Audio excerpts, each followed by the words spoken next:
মুখের কাপড়টা সরাতে।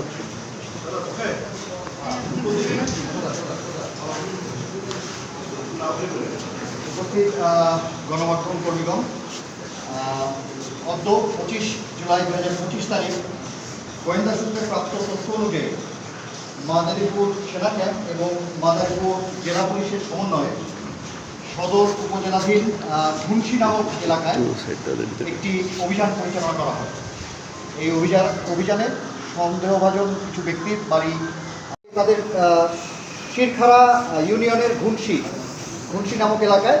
এটা বেসিক্যালি এই যাদেরকে বললাম, এখানে যাদেরকে দেখছেন আপনারা, ইনারা একটা পরিবার। এই পরিবারের বিভিন্ন বাসা থেকে বেসিক্যালি এই অস্ত্রগুলোকে উদ্ধার করা হয়েছে। এটা পুলিশ ভেরিফিকেশন করে দেখা যাবে। তাদেরকে তো আমরা এখন থানায় সুপর্দ করবো। তাদের পূর্ববর্তী ক্রাইম রিপোর্ট, তাদের কোনো মামলা আছে কিনা সেটা সেখানে গিয়ে বলতে হবে।